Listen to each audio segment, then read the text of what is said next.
Bonjour à tous. Aujourd'hui, on est le vendredi 12 juin 2026 et nos chers amis, le colonel Wilkerson et Larry Johnson, sont avec nous.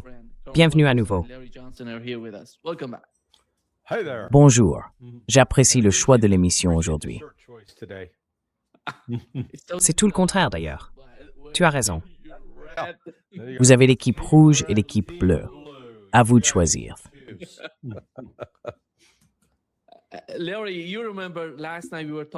Larry, tu te souviens hier soir, on parlait de ce qui se passe au Moyen-Orient et tu disais qu'ils allaient peut-être attaquer l'Iran. C'est possible, oui. On évoquait plusieurs scénarios.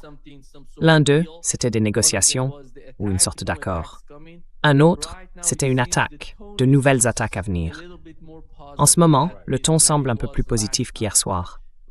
D'après ce qu'on a appris des médias iraniens, de Mer News, si on se rappelle bien ce qui s'est passé hier soir, ils ont essayé de forcer le passage de certains pétroliers, des navires commerciaux, dans le détroit d'Ormuz, mais ils ont été attaqués par les Iraniens.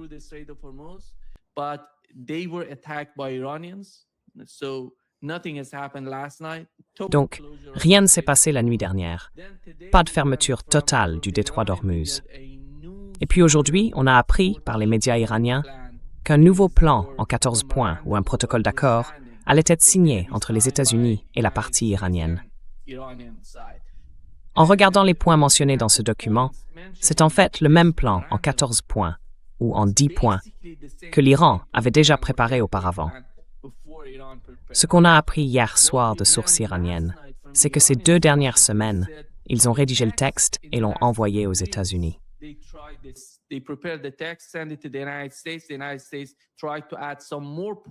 Les États-Unis ont essayé d'ajouter quelques points ou de modifier certains éléments du plan iranien. L'Iran a dit non. Ensuite, il y a eu l'attaque contre le Liban, puis l'attaque contre l'Iran et la réponse iranienne. Après ça, les États-Unis ont envoyé une délégation qatari en Iran en disant, en gros, nous sommes d'accord sur le même texte que celui que vous nous avez envoyé. Nous allons retirer les modifications ou les points supplémentaires que nous avions tenté d'imposer au texte. Et donc, voilà où nous en sommes. Voici ce qu'a rapporté Mer News. Un cessez-le-feu permanent et immédiat sur tous les fronts, y compris au Liban. C'est exactement le même point qu'on retrouve dans le plan en 10 points. Exactement. Allons-y. Larry, vas-y. Quelle est ta compréhension de la situation? Tu as vu? Ils ont bien listé les 14 points? Ouais? Tu les as sous les yeux? Tu peux les lire? D'accord. La raison pour laquelle je demande, c'est que ce journal de droite en Israël, Israel Hayom, affirme que l'Iran aurait accepté de remettre son uranium enrichi. J'y crois pas une seconde. Ram Levagis. On Telegram? Yeah. Oh, okay. Sur Telegram? Take a look. Oui. Um, Ah d'accord. I know from, Attends, je vais juste regarder. in the military. Oui, écoute, je sais par des amis dans l'armée que... Enfin, je ne suis pas sûr du moment exact. Mais hier, les États-Unis devaient mener ce qu'ils appelaient des opérations chirurgicales, ciblant le détroit d'Ormuz, avec des consignes très très strictes de ne pas toucher ce qu'ils appellent des cibles à double usage, comme les ponts, les centrales électriques, les lignes à haute tension, et ainsi de suite. Des infrastructures qui peuvent servir à la fois à des fins militaires et civiles. Et ça devait durer 3 à 4 jours. Mais ensuite, ou peut-être avant, je ne sais pas trop, Trump est sorti en disant « On se prépare à signer cet accord de paix ». Ah d'accord. Donc s'ils ont reçu l'ordre de se retirer, Oh, okay. If they ordered to stand down, it appears they ordered to stand down because we didn't. il semble qu'on leur ait ordonné de ne pas intervenir. Parce que, d'après ce que j'ai pu voir, il n'y a pas eu de frappe ciblée hier ni tôt ce matin en Iran. On verra bien ce qui se passe aujourd'hui. Il est déjà tard dans l'après-midi à Téhéran. Voyons si quelque chose se produit ce soir. Alors, la signature est censée venir de J.D. Vance. Il est censé signer, mais il est à l'étranger. Et Trump, lui, doit quitter la ville demain, apparemment pour se rendre au sommet du G7. D'après ce que je comprends, selon la Constitution, le président et le vice-président ne peuvent pas être tous les deux à l'étranger en même temps. Il faut bien que quelqu'un reste sur place pour s'occuper des affaires. Mais bon, apparemment, les choses avancent. Je serais vraiment surpris si les États-Unis signaient effectivement cet accord. Agréablement surpris, mais surpris quand même.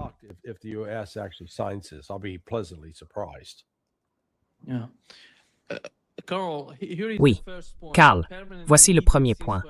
Un cessez-le-feu permanent et immédiat de la guerre sur tous les fronts, y compris au Liban. Il y a quelques instants, on a appris que les Israéliens publiaient une sorte d'avis d'évacuation dans le sud du Liban. Ils veulent bombarder certaines villes ou certains villages du sud. Je ne me souviens plus des noms. Mais 2 de ces villes ou villages devaient être frappés aujourd'hui par les Israéliens. Et en regardant le plan, colonel, il n'y a rien concernant le programme nucléaire iranien ou le programme de missiles iranien. Tout parle des conséquences de la signature de ce mémorandum d'entente. Mais le premier point, à mon avis, c'est le plus important. Ce cesser ou cette cessation de la guerre sur tous les fronts. Quelle est votre lecture de cela?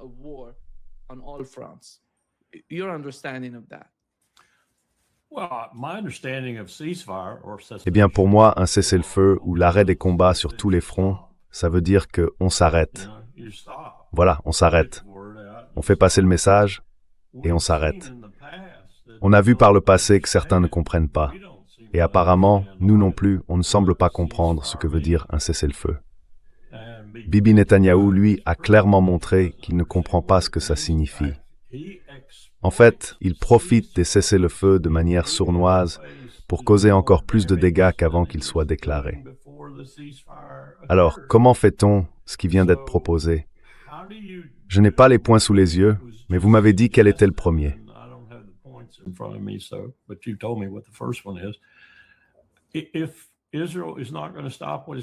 Si Israël ne compte pas arrêter ce qu'il fait au Liban, je pense que pour l'Iran, ça n'a tout simplement pas de sens. Je ne vois pas comment on peut avancer dans cette liste, peu importe ce qu'elle contient, vers une autre option si on n'a pas de cessez-le-feu, ou au moins un cessez-le-feu qui tienne et qui s'applique vraiment au Liban. Et pour moi, c'est assez clair que Netanyahou, qui serait en difficulté politique s'il le faisait, ne le fera pas. Alors, comment avancer à partir de là, à moins de simplement l'ignorer? Et je ne pense pas que l'Iran le fera.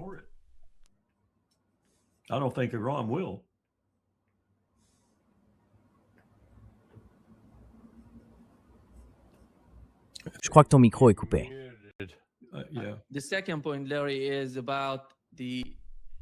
Le deuxième point, Larry, concerne l'engagement des États-Unis à ne pas s'ingérer dans les affaires intérieures de l'Iran et à respecter sa souveraineté. Je pense qu'en réalité, il parle surtout de ça. Parce que ces derniers jours, on a vu beaucoup, vraiment beaucoup d'armes saisies par les médias iraniens et par les forces de sécurité iraniennes. On le voit souvent dans les médias iraniens. En regardant les images, on voit qu'il y a énormément d'armes, comme l'a d'ailleurs mentionné Donald Trump. Et je pense qu'en fait, il parle surtout de la manière dont les États-Unis essayent de manipuler le Kurdistan irakien. Parce que tu te souviens, quand les États-Unis attaquaient l'Iran, lui, attaquait Erbil, au Kurdistan irakien. Vas-y.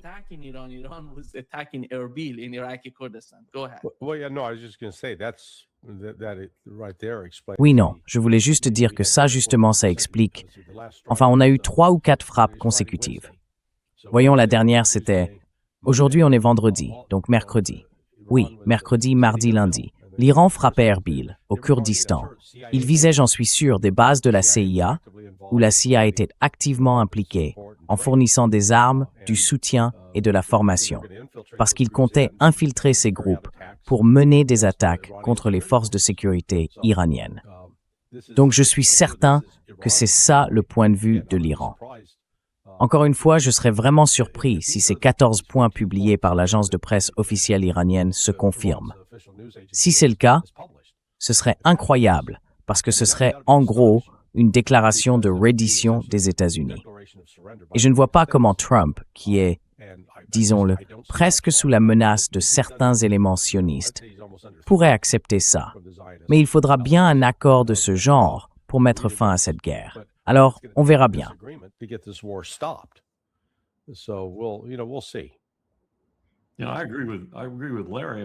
Je suis d'accord avec Larry là-dessus. Quand on pense à ce que Netanyahou affronte au Liban et à ce qu'il affronte sur le plan politique, je ne vois pas comment on peut arranger ça. Je vois comment on pourrait le faire avec les États-Unis si on est prêt à ravaler beaucoup de fierté. Et Donald Trump, lui, le fera en fanfaronnant. Mais je ne vois pas comment on peut arranger ça avec Bibi. Mhm. Yeah. Carl, the points when it comes to the blockade. Karl, à propos du blocus, colonel, le blocus des États-Unis est celui de l'Iran dans le détroit d'Ormuz. Dans ce plan, tel que je le vois ici, les deux parties décident de se retirer ou de rouvrir le détroit, les États-Unis et l'Iran, dans un délai de 30 jours. Mais le détroit d'Ormuz resterait sous contrôle iranien, selon des arrangements iraniens, comme ils les appellent. Je me demande, comment cela va-t-il influencer la région? Parce que Donald Trump a dit que beaucoup de pays de la région, comme les Émirats arabes unis, le Qatar et l'Arabie saoudite, essayaient on vient d'apprendre, aujourd'hui même, qu'un des pays du Golfe, un pays du CCG, a interdit à Israël d'utiliser son espace aérien pendant les combats quand Israël voulait attaquer l'Iran. Je crois que c'était l'Arabie saoudite. L'Arabie saoudite n'a pas autorisé Israël à utiliser son espace aérien. Colonel, à vous.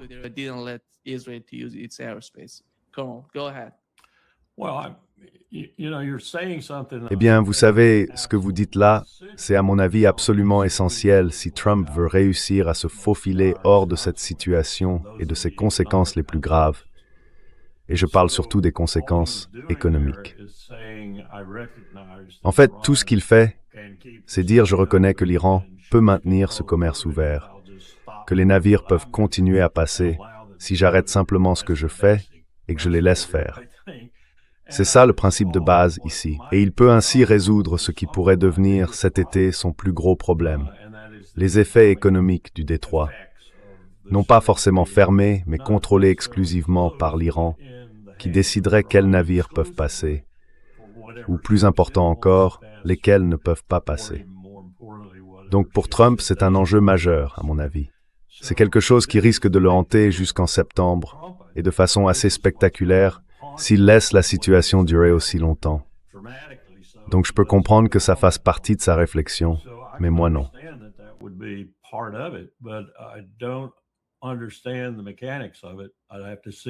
Pour bien comprendre comment ça fonctionne, il faudrait que je voie concrètement si ça peut marcher. Oui, avec Larry. L'autre point, c'est le retrait des forces américaines autour de l'Iran. Ça veut dire que les pays du Golfe, tout autour, avec toutes ces grandes et magnifiques bases dont Donald Trump disait qu'elles allaient rester là, comment est-ce que ça va être perçu? Et en fait, c'est déjà arrivé.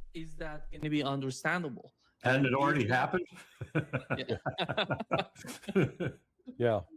Yeah, no, look, this Oui, oui, has been non, Iran's écoutez, position from the c'est la outset. position de l'Iran depuis le début.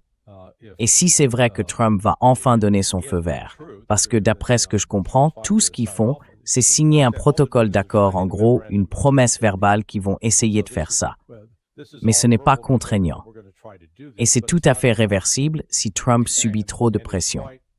Et il ne faut pas écarter la possibilité qu'Israël tente de mener de fausses opérations sous drapeau étranger pour faire croire que l'Iran a violé cet accord, afin de justifier une reprise des attaques contre l'Iran. Oui, écoutez, je ne pense pas qu'on soit tiré d'affaire sur ce point. J'aimerais bien que ce soit le cas.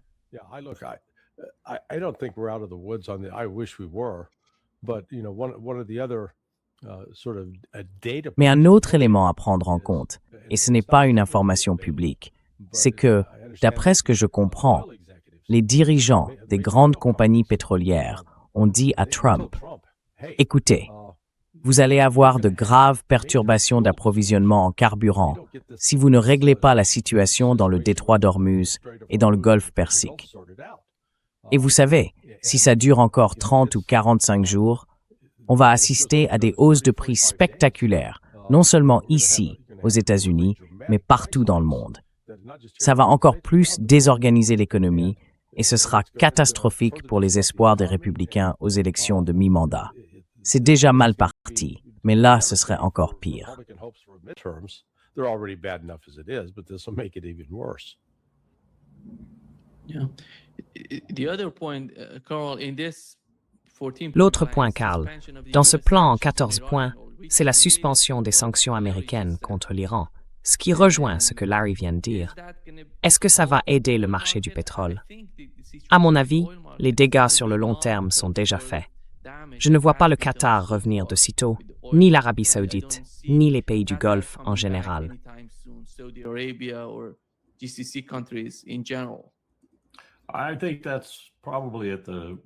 Je pense que c'est probablement ça, la source de l'anxiété de Trump, si on peut dire. Comme je l'ai dit tout à l'heure, ce sont les répercussions économiques de tout ça, et il commence à comprendre, enfin j'espère qu'on le lui explique clairement. Mais ce qui m'inquiète, c'est de savoir si tout ça n'est pas juste une manœuvre pour gagner du temps.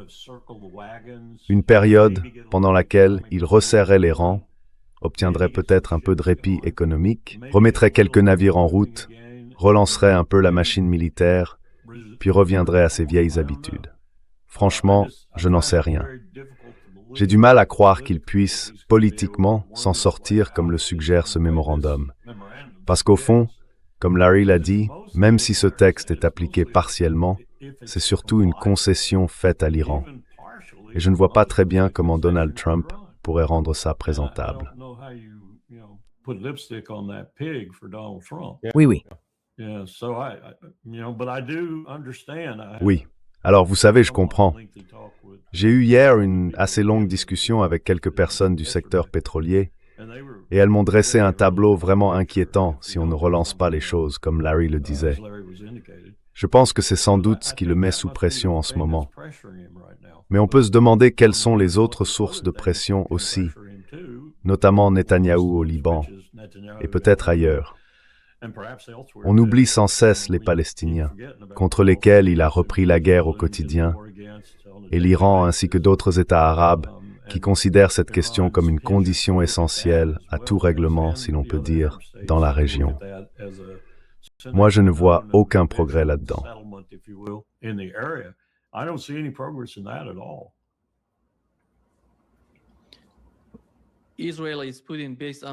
D'après ce qu'a rapporté CNN, Israël fait pression, Larry, sur Donald Trump et sur les États-Unis pour qu'ils ne débloquent pas les 24 milliards de dollars d'avoirs iraniens gelés qui font partie de ce plan en 14 points. D'accord, ce chiffre est indiqué clairement? Oui, clairement oui. Très bien. Je ne sais pas si Israël va avoir quelque chose à voir avec les avoirs gelés si Donald Trump décide de le faire.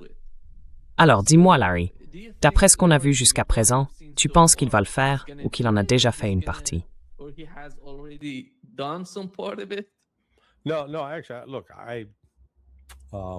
Non, en fait, écoutez, je ne vois pas comment Donald Trump pourrait accepter ces 14 points, parce que ce serait perçu comme totalement humiliant. Et s'il les accepte, les néoconservateurs et les sionistes, ils le tueront probablement. Je le dis littéralement. C'est reconnaître un échec total de la politique américaine envers l'Iran. Et regardez, les demandes de l'Iran ne sont pas déraisonnables. En gros, ils disent « Arrêtez de nous attaquer. Arrêtez de nous attaquer économiquement. Arrêtez de nous attaquer militairement. Arrêtez de nous attaquer diplomatiquement. Laissez-nous tranquilles et on vous laissera tranquille. »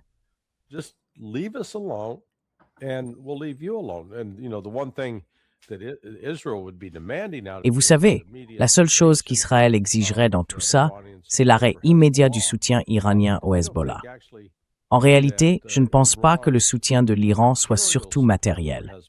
C'est plutôt un soutien politique au Hezbollah, et c'est là que se trouve le vrai problème. Le Hezbollah, à mon avis, a ses propres réseaux, d'autres connexions que celles avec l'Iran. C'est comme ça qu'ils ont pu obtenir ces drones FPV qu'ils utilisent si efficacement contre les Israéliens. Donc voilà, si on veut vraiment régler la question du Moyen-Orient, pour commencer, il faut dire à Israël de retourner dans sa cage.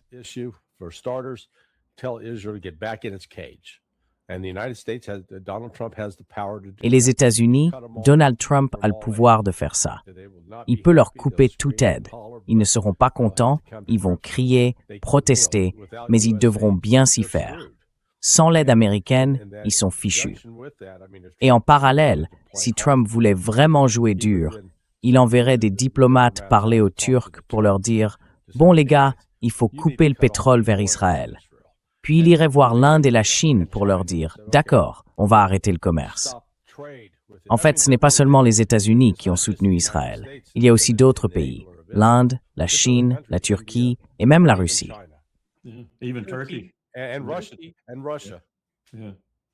La Turquie, Larry. La Turquie, c'est vraiment important. Oui, Karl, vas-y. Je pense que si l'Iran et la Turquie s'alliaient, ça mettrait une pression énorme sur Israël, à la fois sur le plan militaire et économique. Oui, vous savez, là, je me glisse un peu dans la peau d'un diplomate, si on veut. Je joue au diplomate. Et je me dis que si j'étais confronté à cette situation aujourd'hui, j'aurais une discussion très sérieuse avec Bibi, et sans doute aussi avec ceux qui pourraient lui succéder. Et je leur dirais, testons ça. Voyons ce qui se passe si vous vous retirez du Liban. Un retrait complet du Liban. Dans le cadre d'un accord que je mettrai en place avec le gouvernement libanais et avec le Hezbollah, selon lequel il ne vous attaquerait pas si vous le faisiez. Et voyons ce qui en résulte. En d'autres termes, mettre en œuvre un vrai cessez-le-feu, sans possibilité immédiate de reprise des hostilités par Israël, puisqu'il serait parti. Maintenant, je ne pense pas une seconde que Netanyahou tomberait dans le piège. Je ne pense pas non plus que ceux qui vont le remplacer, et je pense qu'il va être remplacé, s'y laisseraient prendre. Mais si on exerçait la pression nécessaire, on pourrait probablement y arriver.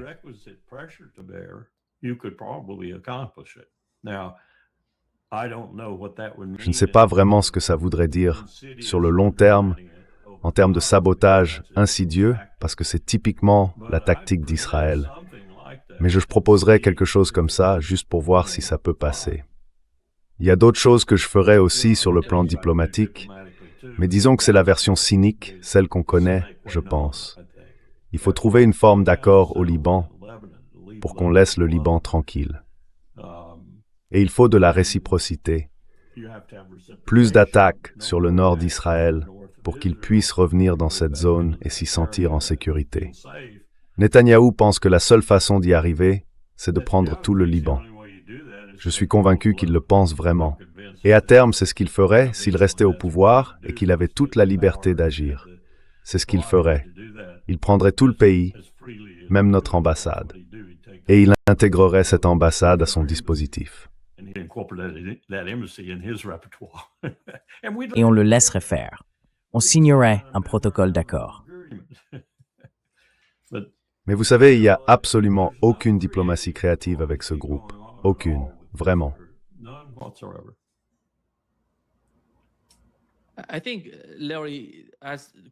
Je pense, Larry, comme le colonel vient de le dire, qu'il y a deux façons de gérer Benjamin Netanyahou. Soit on le suit dans ses décisions désastreuses au Moyen-Orient, attaquer tout le monde, tuer des gens, semer la mort et la destruction, soit on essaie de le forcer. Et si on n'arrive pas à le forcer, eh bien, on le laisse faire. On le laisse seul au Moyen-Orient. Tu veux jouer les durs? Très bien, vas-y, mène ton combat tout seul, sans le soutien des États-Unis. Tu n'as pas le système de défense aérienne capable d'intercepter des missiles balistiques. Tu n'as pas la puissance aérienne nécessaire. C'est pour ça que les États-Unis doivent intervenir pour toi contre l'Iran. Parce que tu n'as pas vraiment la capacité d'aller profondément dans l'espace aérien iranien. C'est comme ça que Donald Trump peut vraiment communiquer avec lui. Pas en lui mettant la pression, mais simplement en le laissant seul.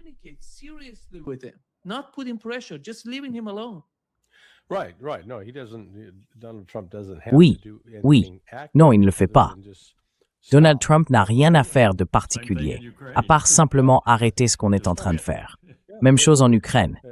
Il suffit d'arrêter. Oui, ça irait déjà très loin pour mettre fin à tout ça.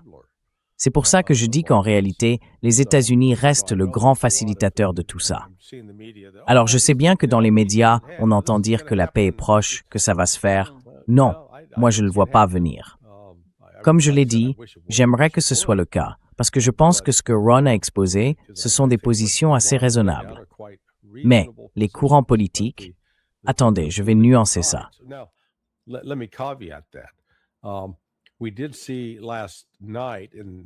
On a vu hier soir, au Congrès, à la Chambre des représentants, qu'ils ont refusé de renouveler la section SEPT 102. C'est celle qui concerne la surveillance des Américains. J'y ai vu un signe que peut-être un peu de bon sens revient. Vous savez, plusieurs républicains ont voté avec les démocrates pour supprimer cette disposition. Et elle devait l'être.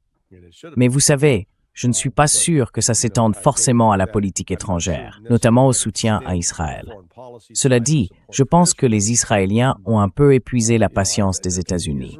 Le vent commence clairement à tourner contre eux.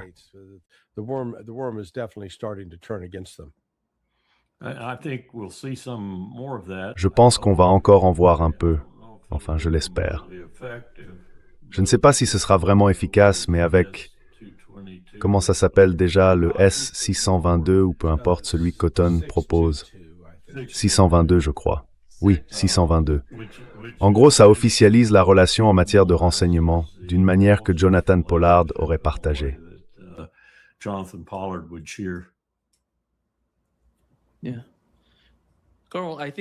Oui, colonel, je pense que ce qui se passe est très grave. Israël espionne l'administration Trump, alors même qu'elle est totalement, mais vraiment totalement alignée sur les positions israéliennes jusqu'à présent, sur tout ce qui se passe au Moyen-Orient. On a l'impression qu'ils craignent encore que le gouvernement américain puisse agir différemment, ou négocier, ou communiquer autrement avec le gouvernement israélien. Mais d'où vient cette peur? Qu'est-ce qui l'explique? Parce que franchement, je ne vois aucune différence. Les gens qui entourent Donald Trump, Jared Kushner, Stephen Miller, sont tous très liés à Benjamin Netanyahou lui-même, pas seulement au gouvernement israélien.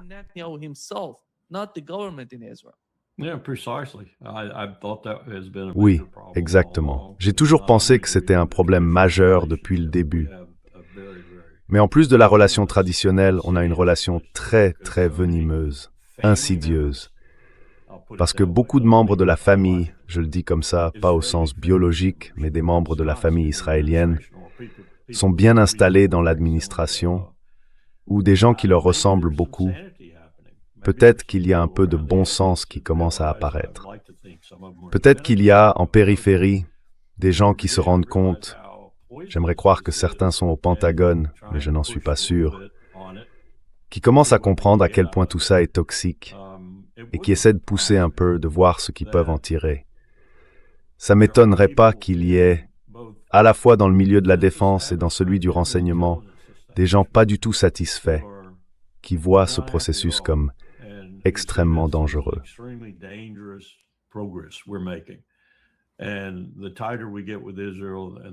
Et plus on se rapproche d'Israël, plus on devient intime avec Israël. Et c'est pour ça que j'espère que cette disposition du Sénat se retournera contre elle. Plus c'est non seulement nuisible à nos intérêts de sécurité nationale, mais c'est carrément désastreux si on laisse ça se développer davantage, s'enraciner encore plus et devenir en quelque sorte un serpent au cœur même de notre sécurité nationale. Et je pense que dans une certaine mesure, ça l'a déjà été de temps en temps. Mais je repense à une histoire, je ne sais pas si elle est apocryphe ou vraie, que Powell m'avait racontée. C'était à propos du moment où Reagan a décroché le téléphone pour appeler Begin, je crois, et lui a dit de faire sortir Sharon du Liban. Puis il a raccroché, s'est tourné vers, je crois, Cap, et a dit quelque chose comme « Je crois qu'il m'a écouté ». Il était stupéfait. Eh bien ça, on ne l'a plus. On ne l'a pas. Et on en aurait bien besoin.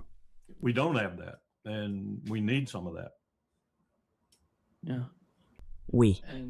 Et la question c'est, est-ce que Donald Trump est capable de faire ça? Moi, je ne vois pas Donald Trump comme quelqu'un qui le ferait, non? Eh bien, on voit un président de plus en plus incohérent, je pense. Si on le regarde attentivement, et je ne prétends pas l'avoir observé à chaque instant, il semble parfois vivre dans un autre monde, déconnecté de la réalité. Et c'est quelque chose qu'on pourrait dire de l'ensemble de sa présidence. Mais en même temps, il y avait une certaine cohérence, surtout au début du premier mandat, et même au début du second, avec certaines choses que, par exemple, moi-même je souhaitais comme un rapprochement avec Moscou. Aujourd'hui, on ne voit plus rien de tout ça. Juste des réactions désordonnées, des revirements et des tweets. Et on a vraiment l'impression que tout s'est dégradé très vite avec lui. Et honnêtement, je ne sais pas quoi faire de ça, parce que je ne suis plus sûr qu'il soit encore cohérent.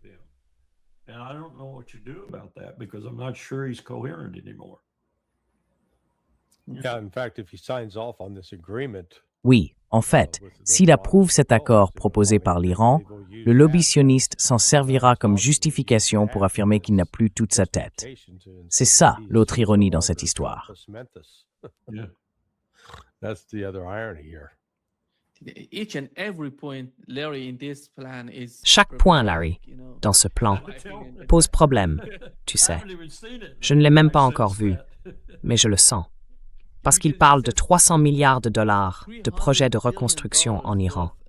Les États-Unis, avec leurs alliés, en gros, à mon avis, ils parlent des pays du Conseil de coopération du Golfe, et la libération des avoirs iraniens, gelés, 24 milliards de dollars, ainsi que la levée des sanctions sur le secteur énergétique iranien, pas seulement le pétrole et le gaz, mais aussi la pétrochimie et tous ces types de produits. Well, that 300 billion, that's part of the Eh bien, ces 300 milliards de dollars, ça fait partie du programme d'enrichissement Donald Trump-Jared Kushner. En gros, ils mettent en place un fonds qui permettra à certains investisseurs américains privilégiés de gagner de l'argent en Iran. Mais c'est présenté comme un plan de reconstruction, alors que dans les faits, c'est ça. Donc, les Iraniens vont signer en disant « promis, juré, on ne produira pas d'armes nucléaires ». Mais bon, c'est ce qu'ils disent depuis le début. Et Israël, depuis 40 ans, répète qu'ils sont à une semaine d'en fabriquer une. Alors encore une fois, ce sera une manière de rejeter la peur entretenue par Israël. Et ensuite, il y aura la mise en place d'un système de surveillance.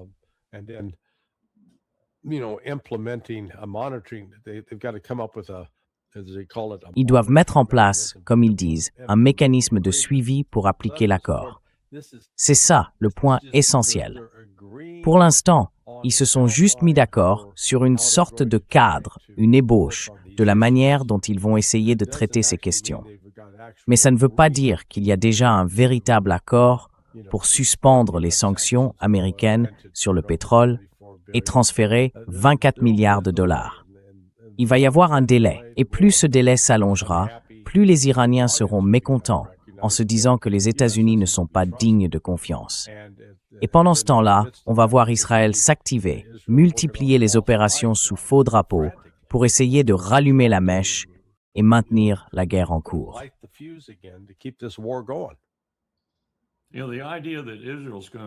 L'idée qu'Israël puisse se satisfaire, quel que soit le gouvernement qu'on imagine, de simplement continuer à tuer des membres du Hamas et des Gazaouis, d'annexer la Cisjordanie, de consolider Jérusalem-Est et d'oublier tout le reste, y compris l'Iran, me paraît franchement absurde. Oui.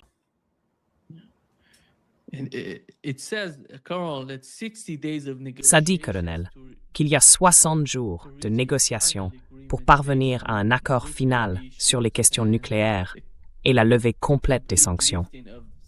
Franchement, je ne vois pas comment on peut négocier pendant 60 jours et arriver à un accord.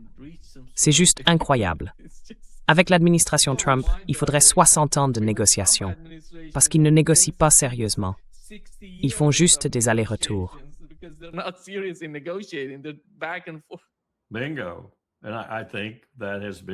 Exactement. Et je pense que c'est ça, au fond, l'essence de ce qu'on pourrait appeler, entre guillemets, la diplomatie de Trump. Que ce soit Wilkoff et Kushner qui la développent, ou les Pakistanais qui se laissent berner et la reprennent à leur compte, ou les Qataris, ou les Omanais, ou d'autres encore, c'est toujours la même chose. Retarder.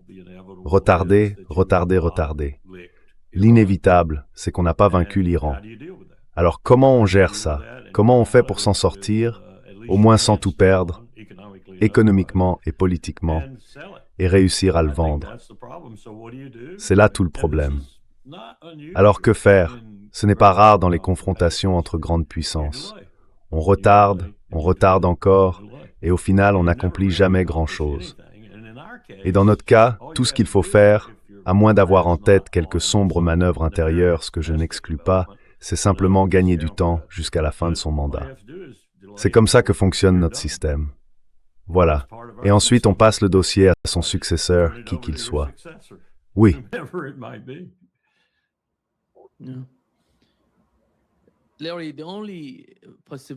Larry, à mon avis, la seule véritable opportunité que ce genre de protocole d'accord pourrait offrir aux deux parties, ce serait une sorte de porte de sortie pour Donald Trump. En gros, une façon de quitter la région sans rien concéder à l'Iran. Je pense que c'est peut-être tout l'enjeu.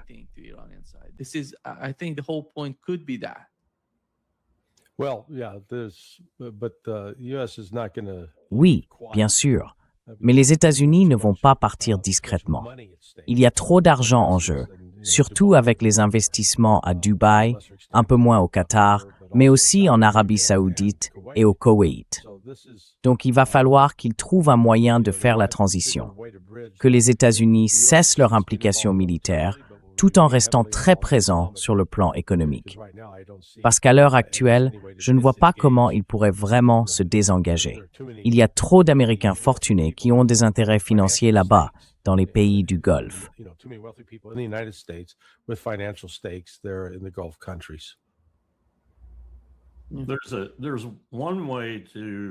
Il y a une façon de commencer à améliorer un peu cette situation, c'est de se pencher sur ce que Dick Cheney voulait faire quand il était PDG de Halliburton. Halliburton avait un vaste projet pour revenir en Iran et Cheney le défendait. Il voulait attirer davantage d'entreprises américaines, d'investissements et ainsi de suite en Iran et en quelque sorte renverser complètement la situation pour faire de l'Iran à nouveau un acteur majeur, au moins du succès économique américain dans la région. On peut se demander comment les pays arabes auraient réagi à cela, mais si c'était partagé, c'est sans doute possible. En tout cas, c'est une approche créative.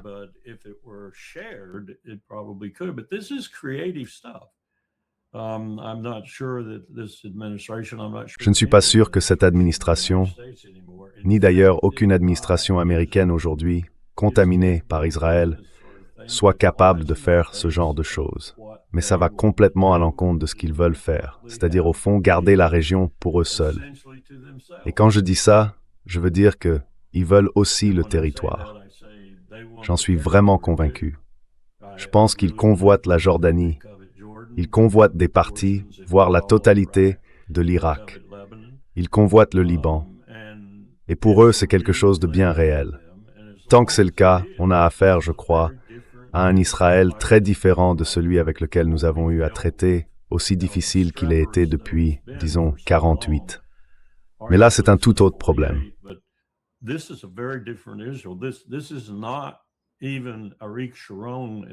Ce n'est même pas Aric Sharon dans le bureau ovale, regardant George W. Bush comme un cerf pris dans les phares, quand Bush lui dit « C'est à toi maintenant, tu peux tout prendre en main ». Eh bien, il y avait chez Sharon une part de jubilation à ce moment-là, et il faut le voir un peu comme le précurseur de ce que Netanyahou fait aujourd'hui et a déjà fait.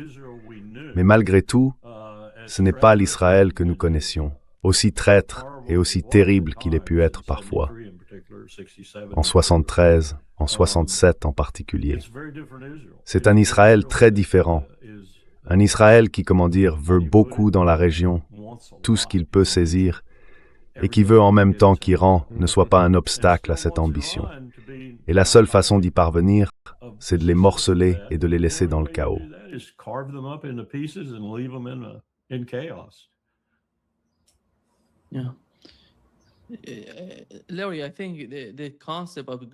Larry, je pense que le concept du Grand Israël est toujours là et qu'il le restera pour toujours pour les Israéliens, parce que c'est leur objectif principal. Ils n'abandonneront pas ce projet. Tout dépend de la région de la façon dont les évolutions dans la région vont exercer une pression sur les Israéliens.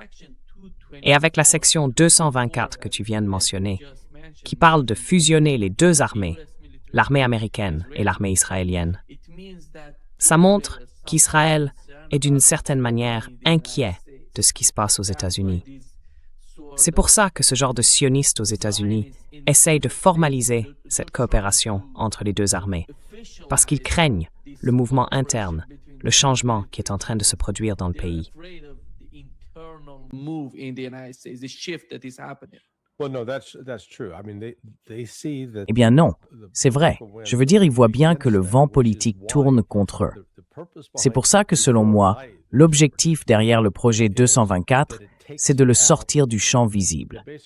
En gros, ça le place derrière un rideau, celui des crédits du département de la Défense. Normalement, si c'était géré par le département d'État, ce serait beaucoup plus exposé, politiquement, ouvert au débat et plus facilement soumis à des sanctions. Alors que, caché derrière le rideau du département de la guerre, enfin, du vieux DOD, les vieilles habitudes ont la vie dure chez moi, derrière le rideau du DOD, ils ont une certaine protection.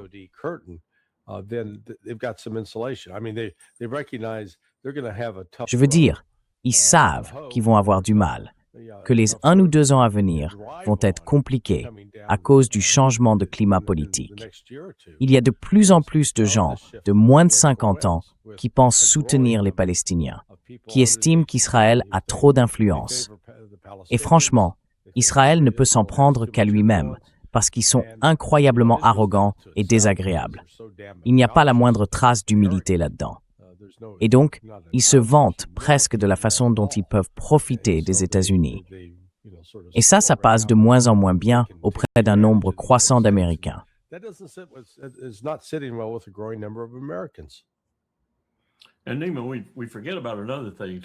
Et, Nima, on oublie aussi un autre aspect, que je pense être une dimension d'Israël autant qu'une dimension de nous-mêmes. Et Julia Gladfelter, dans son témoignage devant le Congrès hier ou avant-hier, en a donné un bon exemple.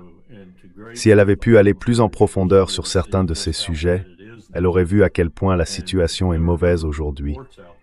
Et il y a plusieurs rapports très détaillés qui montrent à quel point c'est grave en ce moment. Tout ça pour dire que cela permet aux Israéliens de profiter du gaspillage du système américain. Et là, on parle, rien qu'avec Lockheed, mais aussi avec les 6 grands groupes, d'un sacré paquet de gaspillage. Peut-être 1 ou 2 billions de dollars sur la prochaine décennie. C'est une sacrée somme d'argent à détourner. Et je ne les crois pas du tout incapables d'y penser sérieusement. Et Lockheed en salive déjà, parce qu'ils prendront leur part, eux aussi. Merci beaucoup.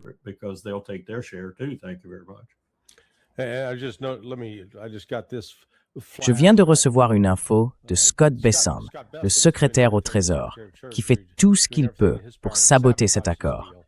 Il vient d'annoncer que tous les péages versés à l'autorité du détroit du Golfe Persique seront compensés par des fonds prélevés sur leur compte. En clair, les États-Unis disent « on va prendre vos avoirs iraniens et peu importe les frais que vous encaissez, on va les récupérer ». Franchement, l'Iran ne va pas tolérer ça une seule minute. Et à mon avis, on se dirige vers une guerre qui risque de durer. Oui, M'en est oui. oui, oui. On sait à quel point les pays du Golfe en ont désespérément besoin. Je pense que, dans le cas du marché de l'énergie, Larry, comme tu l'as dit, c'est un facteur vraiment important à prendre en compte. Et ils sont tout à fait capables de faire pression sur Donald Trump. C'est réel. Oui, c'est bien réel. Exactement. Et le deuxième, ce sont les pays du Golfe, les pays du CCG. Et ces pays-là sont vraiment désespérés. Leur économie a été complètement détruite pendant la guerre. Et le troisième point, je dirais, c'est la fragilité d'Israël à se défendre. Si Israël décide, parce que regardez, Israël, imaginons que ces sionistes dirigent les choses à Washington. Alors que ferait Trump pour défendre Israël si Israël continue ses attaques? Imaginons qu'ils attaquent Beyrouth.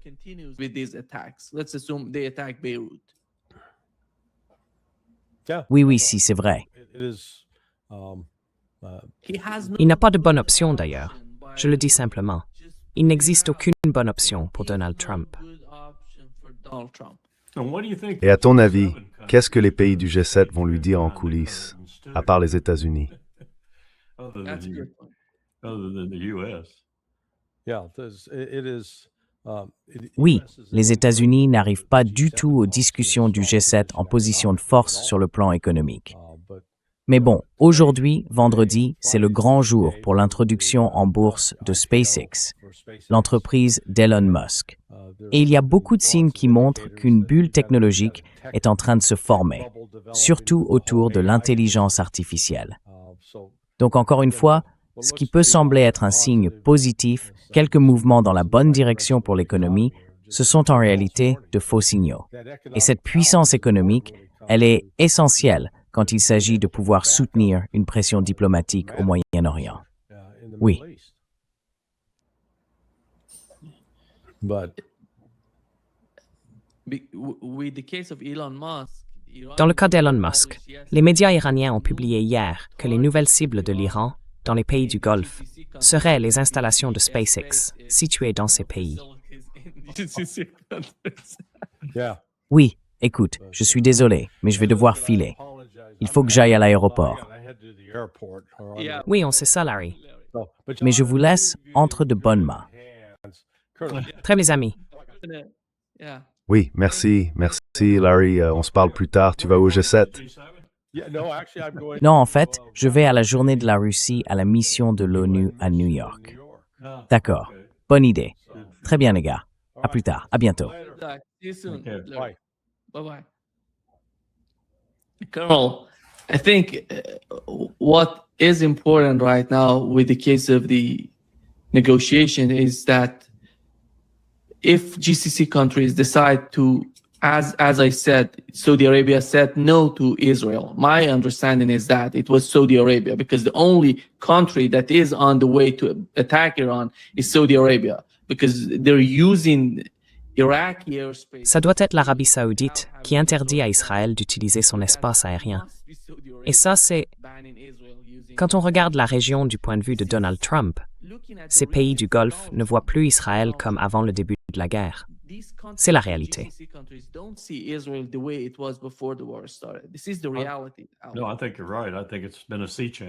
Non, je pense que vous avez raison. C'est un vrai tournant, un changement total. On est passé des accords d'Abraham et de ce qui ressemblait à une prise de contrôle par Bibi à une situation où il n'a plus aucune chance. Et si ce pipeline est détourné, si le projet avance vraiment comme on me le dit, et qu'il passe par la Syrie plutôt que par Haïfa, il perd un énorme avantage économique. Pas seulement les droits de transit, mais aussi le carburant qu'il en aurait tiré.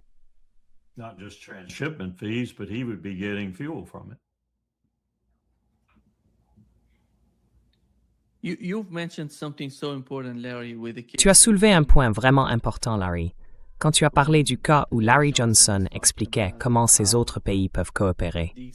Tu as mentionné la Turquie. Je pense que la Turquie est la clé ici. Et la façon dont la Turquie agit aujourd'hui fait partie de cette sorte de compréhension mutuelle entre la Turquie et les États-Unis. Ils essayent de se rapprocher des États-Unis. C'est pour ça qu'ils envoient du gaz et du pétrole à Israël. Je ne vois pas vraiment de bonnes relations entre les deux, Israël et la Turquie. Mais ils veulent faire partie du camp américain, tu vois. Ils veulent être proches des États-Unis. C'est pour ça qu'ils se comportent comme ça. C'est pas à cause de la qualité de la relation entre la Turquie et Israël. Tu penses qu'à un moment donné, les États-Unis vont donner le feu vert à la Turquie pour faire quelque chose, pour mettre un peu de pression sur Israël.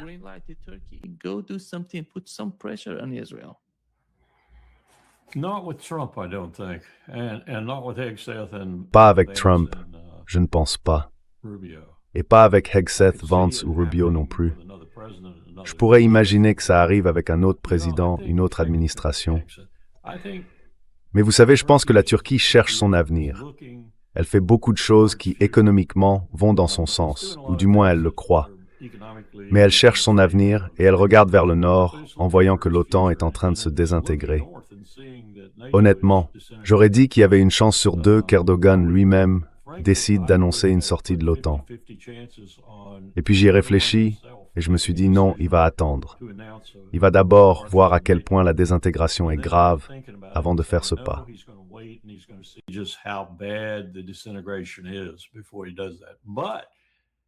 Il surveille ses arrières, ses flancs, il regarde autour de lui et il se dit « Je ne veux pas compromettre ma relation avec l'Empire de l'autre côté de l'Atlantique, parce qu'en réalité, c'est la seule option qu'il me reste, à part me fondre dans ce mouvement irrésistible de la Russie, de la Chine et de l'Inde. Peut-être qu'au bout du compte, il finira par aller dans cette direction. Je ne pense pas que la neutralité, en tant que telle, soit encore une vraie option pour lui. Et je ne crois pas qu'il le pense non plus. Quant à Fidan ou au ministre des Affaires étrangères, je ne le connais pas assez bien. J'ai toujours dit que nous étions toujours.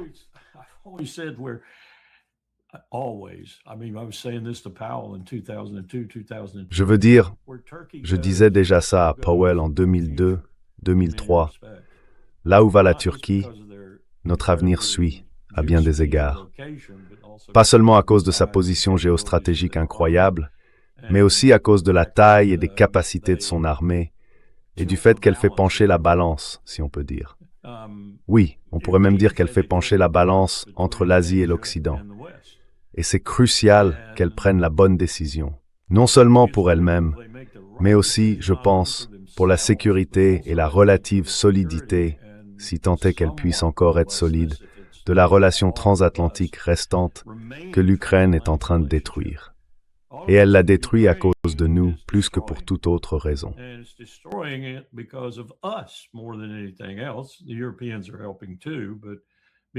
Les Européens aident aussi, mais comme nous refusons de reculer sur notre soutien total à Zelensky, autant que possible, et d'une manière, disons, un peu clandestine, même si, pour quelqu'un comme Poutine, ce n'est pas du tout clandestin, eh bien, la Turquie se retrouve coincée au milieu de tout ça.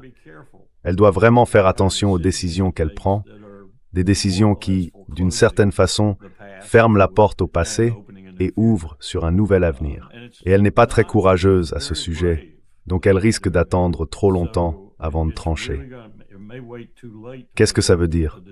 Ça veut dire que la Turquie est probablement dans une sorte de neutralité bancale et qu'elle cherche un endroit où se cacher. Mais elle reste un acteur clé et observer la Turquie au cours de la prochaine décennie sera un indicateur essentiel pour comprendre où tout cela va nous mener.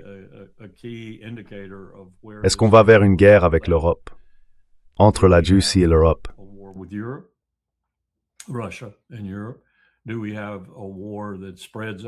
Est-ce qu'on va avoir une guerre qui s'étend au-delà de l'Asie du Sud-Ouest? Est-ce que la Turquie va s'en mêler? Est-ce qu'Israël va finir par être vraiment mis à l'épreuve, peut-être même de façon existentielle, au point de ne plus pouvoir maintenir un État juif démocratique dans le Levant, ouvert à tous? Il disparaîtrait, tout simplement. Je pense que tout ça va se jouer au cours des 10, peut-être 15 prochaines années. Et la Turquie sera au cœur de tout ça, à mon avis. Et si nous ne montrons pas une meilleure capacité à gérer diplomatiquement le monde tel qu'il est, si nous ne prenons pas nos distances avec les sanctions et la force militaire de manière significative, alors nous serons, nous aussi, entraînés dans ce chaos.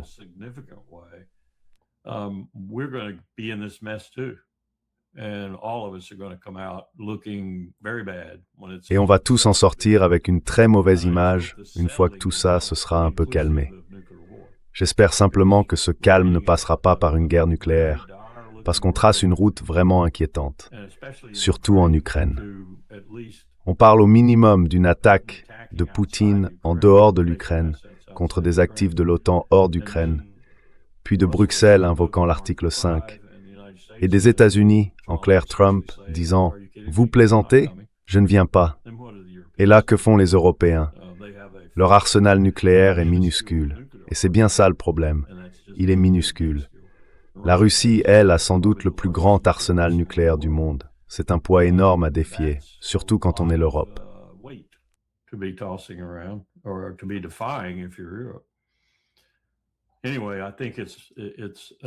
De toute façon, je pense que c'est une situation vraiment difficile et qu'on la rend encore plus compliquée avec cette espèce de tactique de retardement à propos de cette guerre qu'on n'aurait jamais dû commencer en Asie du Sud-Ouest.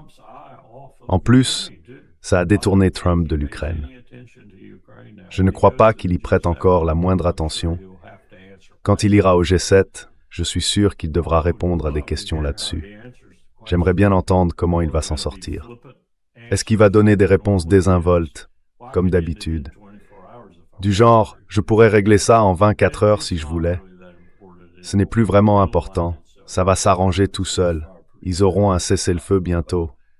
Moi, je serais très inquiet de ce qui se passe en Ukraine, pour n'importe quel pays d'Europe de l'Ouest, mais surtout pour les pays du G7. Oui, je serais vraiment, vraiment inquiet.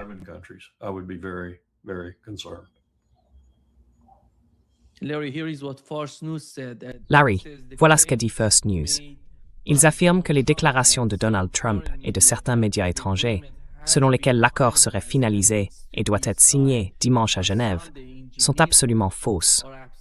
En gros, la révision, et ce n'est pas vrai. C'est faux, c'est faux. D'accord, oui. En gros, le processus d'examen et de décision en Iran n'est pas encore finalisé. Donc, à la fois l'annonce de dimanche et le lieu de Genève sont totalement démentis. Voilà les dernières nouvelles d'Iran. Des mensonges?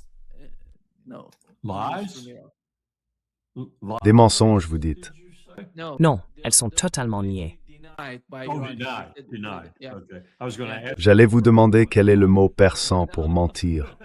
C'est un terme assez fort, mais ça montre bien qu'on n'a pas encore bouclé la boucle, vous voyez. Oui.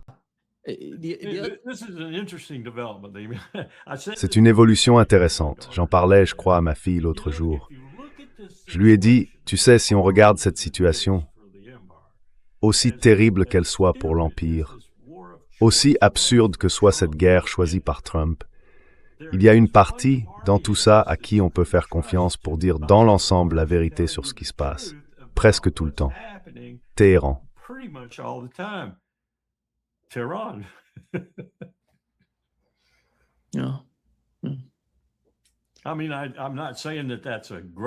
Je veux dire, je ne dis pas que c'est une grande qualité, je dis juste que c'est leur position. Peut-être que tout ça, c'est une façon de renforcer leur position. Ils savent où ils en sont, ils connaissent leur ligne de conduite, ils savent qu'ils ont la ténacité, ou peu importe comment on veut l'appeler, mais ce sont eux qu'on écoute quand on veut entendre une contradiction à ce que dit Trump ou à ce que dit quelqu'un d'autre. Et là, on comprend qu'on entend probablement la vérité sur cette situation précise, en tout cas. Je pense que pour moi, ils n'ont pas menti jusqu'à présent. Tout ce que j'ai suivi, ils le savaient. Ce n'est pas dans leur intérêt. C'est juste comme ça. Oui, je pense que c'est sans doute une caractéristique perse. J'ai toujours pensé ça. Mais je crois aussi qu'ils n'ont rien à gagner à tricher ou à mentir.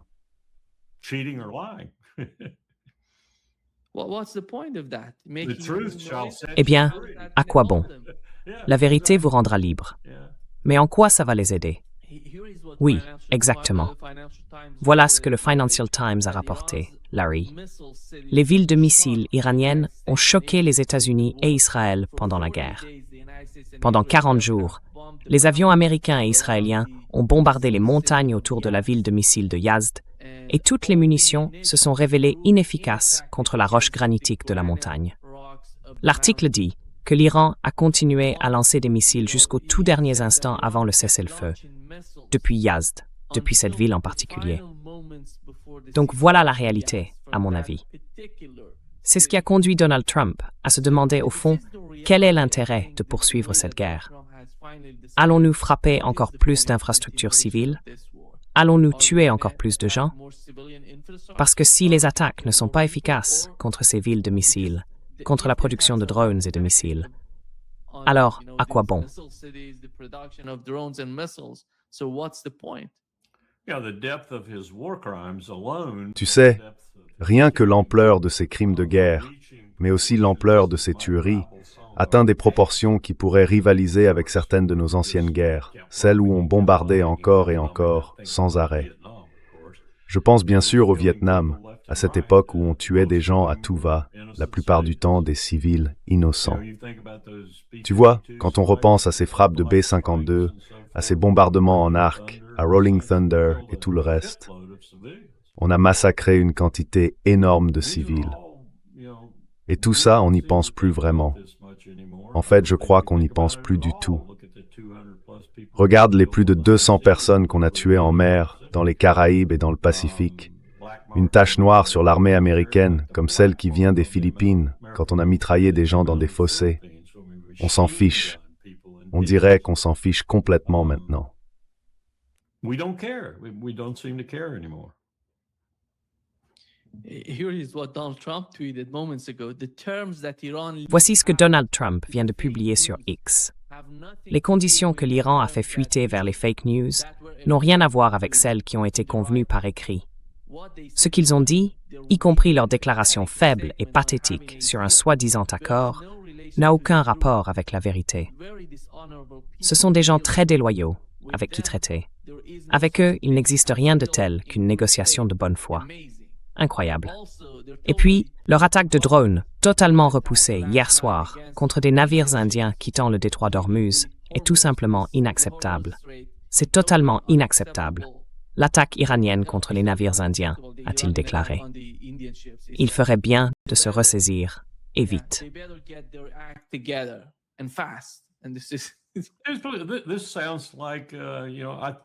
Tu sais, quand tu as commencé à lire ce texte, je me suis tout de suite dit que ça ressemblait encore à une sorte de théâtre kabuki. On dirait que Trump se fabrique des hommes de paille, qu'il les renverse un à un, et qu'en les renversant, il dénonce la perfidie, le mensonge, la malhonnêteté des Perses. En fait, il crée lui-même la situation qui lui permet de faire ça. J'imagine que Ron, lui, doit se dire « Mais qu'est-ce qu'il vient de dire là ?» Et le fait qu'il n'y ait aucun dialogue direct en cours, ça me dépasse complètement. J'ai déjà vécu ça, comme je te l'ai dit avec les Nord-Coréens.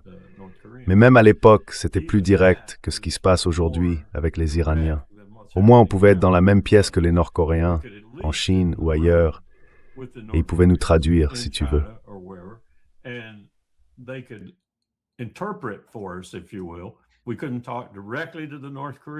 On ne pouvait pas parler directement aux Nord-Coréens. Cheney ne nous l'autorisait pas. Mais on pouvait passer par des intermédiaires, les Russes, les Chinois et d'autres encore. Là, vous n'avez même pas ça. Il n'y a personne dans la pièce avec les Iraniens, tout simplement. En tout cas, je n'ai rien entendu, ni à Islamabad, ni à Dubaï, ni ailleurs, à Mascate, par exemple. Et je n'ai rien entendu non plus sur quelqu'un qui se serait assis face à face avec les Iraniens, même avec un traducteur ou en passant par un tiers, comme c'était le cas pour les pourparlers à 6. Rien du tout. Alors, comment voulez-vous construire une solution diplomatique dans ces conditions? Franchement, je ne vois pas comment. Pour moi, ça ressemble à des manœuvres pour gagner du temps.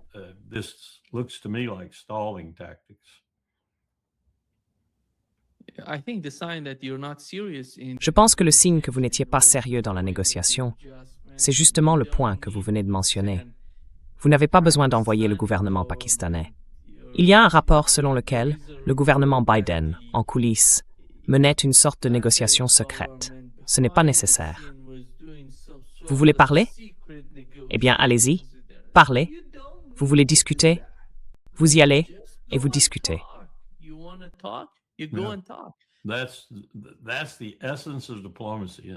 C'est ça, au fond, la diplomatie. Et c'est ce qui s'est passé quand Powell est monté à bord d'Air Force One, seul avec le président, je crois qu'il partait pour l'Afrique. Powell en a profité pour convaincre le président de nous autoriser à engager des discussions directes avec les Nord-Coréens. Jim Kelly, lui, devait se rendre à Pékin, si je me souviens bien. Il s'est arrêté à Hawaï pour faire le plein. Et là, Cheney, qui revenait de pêche dans le Wyoming ou je ne sais où, a rejoint le président, a appris ce qui s'était passé et a tout annulé. Résultat, on n'a pas pu parler directement. Et au final, est-ce qu'on a obtenu de toute cette diplomatie? Les Nord-Coréens ont eu l'arme nucléaire.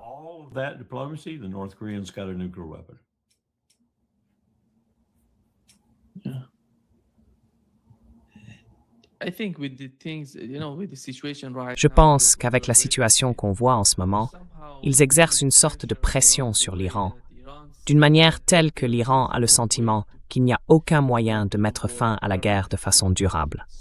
Du coup, ils ont deux options: rester dans le conflit coup pour coup, Daesh attaque, Israël attaque, ou bien agir autrement. Je ne vois pas cette solution se construire avec les États-Unis, peut-être avec la Chine, avec la Russie, avec les pays de la région. Mais les États-Unis n'en feront pas partie, parce qu'il y a trop d'influence. L'administration Trump est tellement influencée par les Israéliens. C'est impossible.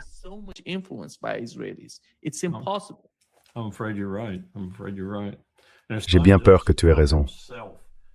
Oui, j'ai bien peur que tu aies raison. Et ce n'est pas seulement Trump lui-même, c'est aussi le pouvoir législatif.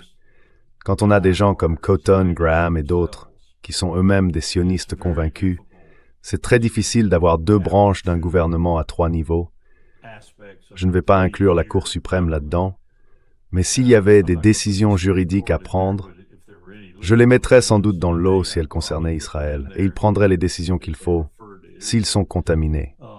Et ils le sont tous. Ils sont contaminés, comme l'ont souligné Meir Shemer et Walt, par le lobby israélien.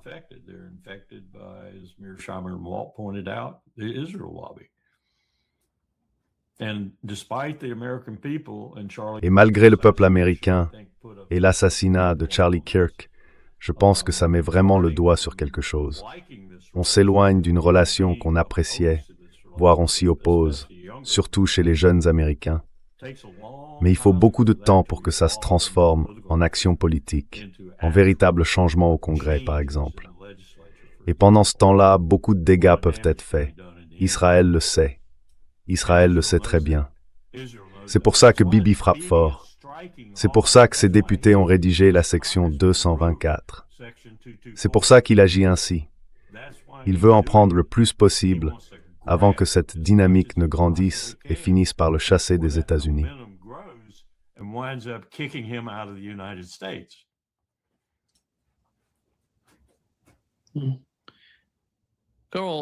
Carl, qu'est-ce que tu penses du dernier commentaire de Keith Kellogg?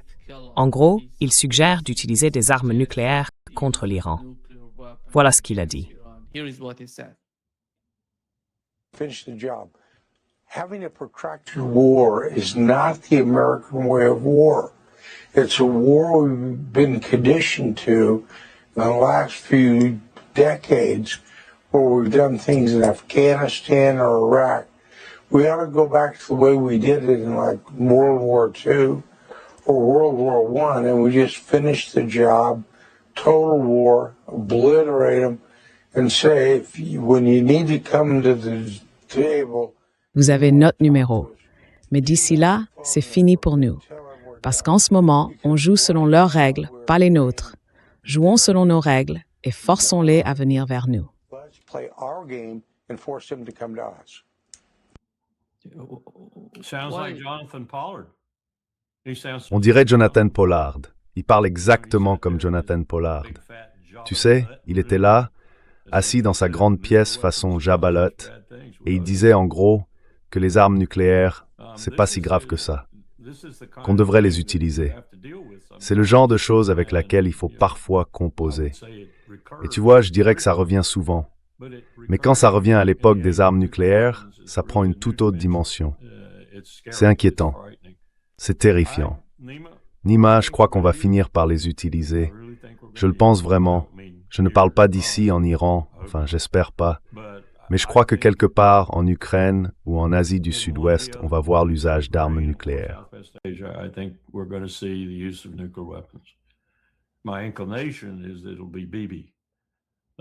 Mon intuition, c'est que ce sera Bibi. Mais j'invite tout le monde à lire le chapitre sur Jonathan Pollard dans le livre de C. Hersh, puis à réfléchir à la possibilité qu'un jour, dans la relation entre Jérusalem et Washington, on voit un usage non nucléaire. Je veux dire, Pourquoi l'ont-ils obtenu au départ? On disait que c'était pour la dissuasion. Mais personne d'autre n'a cette arme. Quelle dissuasion alors? Personne d'autre ne l'a, à moins qu'on inclue l'Iran. Et je trouve ça absurde, parce qu'ils disent depuis 20 ans qu'ils ne construisent pas d'armes nucléaires. Et je les crois. Alors pourquoi l'ont-ils, cette arme? Et si on regarde les moments où ils ont effectivement déplacé des armes, comme on le sait aujourd'hui, c'était pendant des guerres conventionnelles.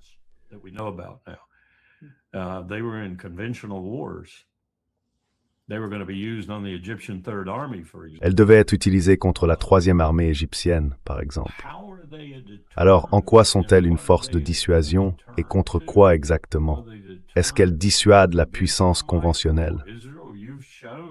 Eh bien, Israël, tu as montré que, grâce à des frappes préventives, le plus souvent, tu pouvais gérer les menaces conventionnelles. Surtout quand les États-Unis t'ont fourni les F-16, les F-15, les bombes de 250 et 500 livres, et tout le reste. Tu peux faire face à tout ça. Alors, pourquoi avoir besoin d'armes nucléaires? Eh bien, au fond, nous en avons besoin pour pouvoir mettre en œuvre l'option Samson. Parce qu'un jour, dans l'avenir, nous pourrions être confrontés à une véritable coalition de puissances, ou peut-être à un seul État, comme l'Iran, beaucoup plus puissant que nous, et nous pourrions devoir les utiliser. Elles me font peur. Elles me font peur. Elles me font peur à cause de ce qu'elles sont.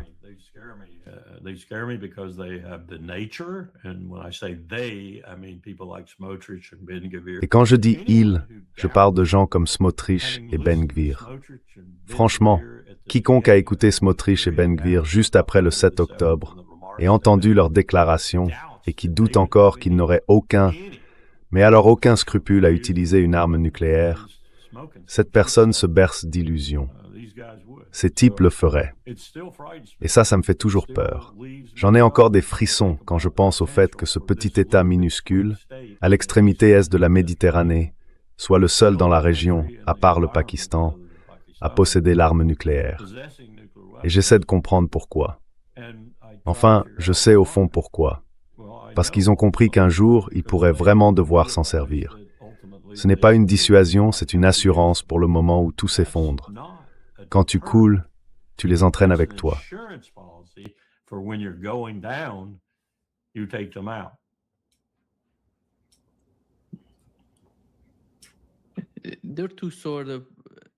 Il y a 2 types de bombes, les bombes atomiques et les bombes à hydrogène. Oui, c'est ce que je faisais. La bombe atomique, elle divise l'atome, elle le brise. Mais la bombe à hydrogène, elle combine 2 atomes et elle sera bien plus puissante.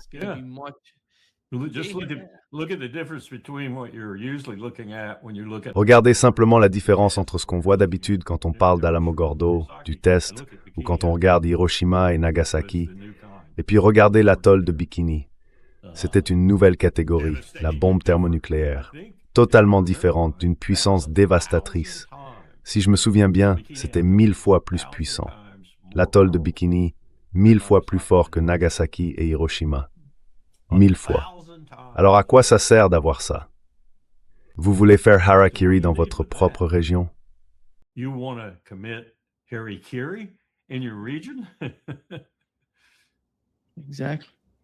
Exactement. Avant de conclure, je voudrais faire écouter un message de Margaret Thatcher adressé aux Iraniens. Voici ce qu'elle a dit.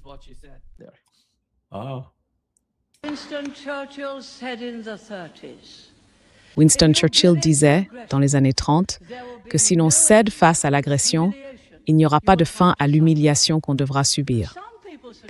Certains disent qu'il faudrait négocier. Mais négocier sur quoi exactement?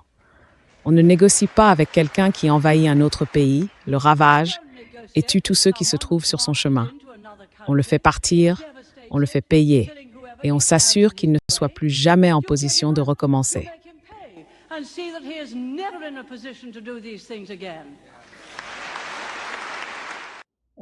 Wow, décrire Donald Trump. En fait, décrire aussi George W. Bush en 2003. Oui, nous sommes devenus la mort. Enfin, vous voyez ce que je veux dire. J'ai regardé ce documentaire sur Oppenheimer l'autre soir, j'ai vu le film, et aussi le documentaire avec Kai Bird et d'autres qui commentent la vie d'Oppenheimer.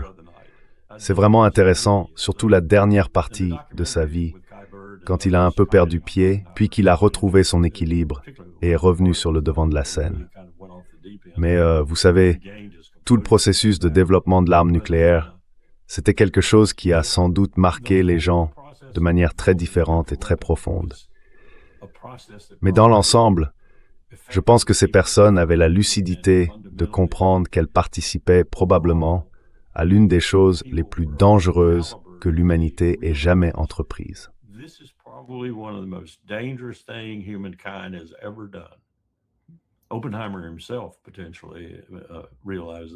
Oppenheimer lui-même l'a peut-être compris.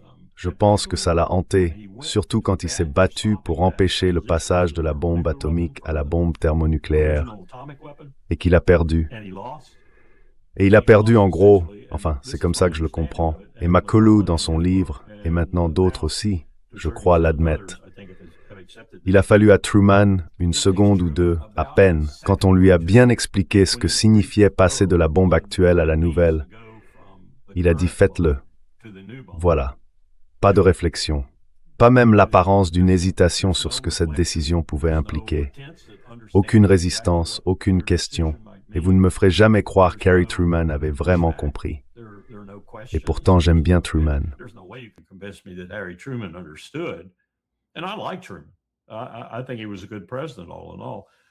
Je pense qu'il a été un bon président, dans l'ensemble. Et c'est sûr qu'il a été la force motrice derrière la commission qui a enquêté sur toutes ces trahisons pendant la Seconde Guerre mondiale, de la part de gros entrepreneurs, des entreprises qui arnaquaient les gens sur le terrain, qui volaient le contribuable américain. Et sa commission a vraiment fait du bon travail. Mais s'asseoir là, comme il avait l'habitude de le faire, avec ce visage impassible du Missouri, et dire simplement « faites-le ». Tu vois, quand on lui présentait une décision pareille. Alors oui, il pouvait se dire « les Soviétiques sont à quelle distance? Ils vont le faire. Ils l'ont peut-être déjà fait. Ils ont tout volé. Donc ils l'ont peut-être déjà fait. » Mais quand même, être le pays qui a fait ça, et l'avoir fait avec autant de désinvolture, moi je n'aimerais pas que ça figure dans ma biographie. Je veux dire, la différence entre ces bombes, c'est une question d'ordre de grandeur. Incroyable. La bombe à hydrogène est bien plus puissante que la bombe atomique. Bien sûr. Bien sûr. J'avais un bon ami, mon supérieur dans le Pacifique, dont le frère, je crois qu'il avait la quarantaine bien avancée, était capitaine dans la marine. Il est monté à bord de certains navires qui se trouvaient là, et si on regarde l'explosion en forme de champignon, c'est vraiment incroyable. On voit les navires au moment où le nuage s'élargit, où l'onde de choc se propage et les recouvre. Eh bien, 3 ou 4 jours plus tard, à l'époque, on ne savait pas grand-chose sur la radioactivité et tout ça. 3 ou 4 jours plus tard, ils sont montés à bord de ces navires avec leurs planchettes et leurs dossiers pour évaluer les dégâts et tout le reste.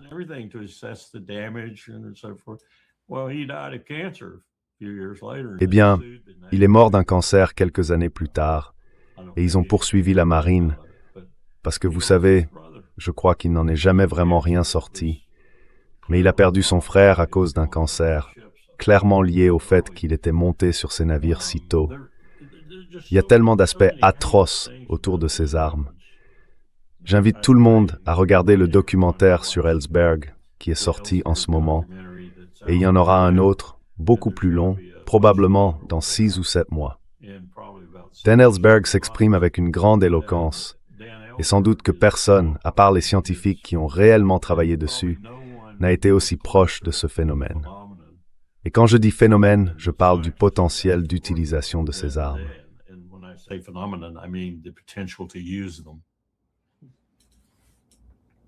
Oui. Et il a consacré tout le reste de sa vie à empêcher ça.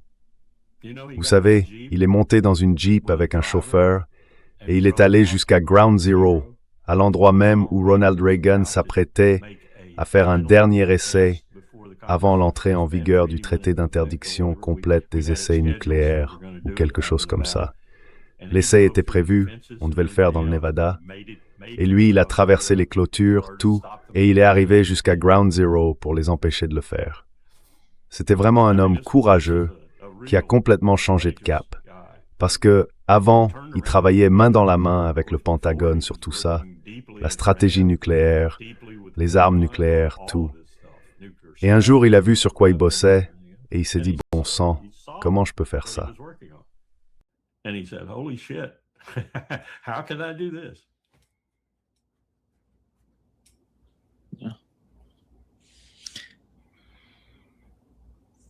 Thank you. Merci beaucoup, colonel Wilkerson, d'être avec nous aujourd'hui. Being with us today. Voyons ce que cette diplomatie va donner. Diplomacy. Yeah. But you're Mais tu nous leaving, quittes. Tu vas être absent pendant 2 semaines, c'est bien ça? 2 weeks, yeah? Yeah, I'm gonna be gone. Oui, je vais partir. Sans Internet, sans rien du tout. Non, je n'aurai probablement même pas de réseau mobile, parce que là-haut sur la montagne, il n'y a absolument aucune couverture. Phone covers it all. Oui, Descendez à Superior, Tenana. Montana. regardez les infos. Regardez bien les infos. We will On descendra de temps en temps pour vérifier nos téléphones portables. cell phones. Yeah. Oui, merci Larry. Thank you, Larry. Prends soin de toi. See you. À très bientôt. On se revoit dans 2 semaines, peut-être. Oui, à bientôt. Yeah. Prends soin de toi. Au revoir.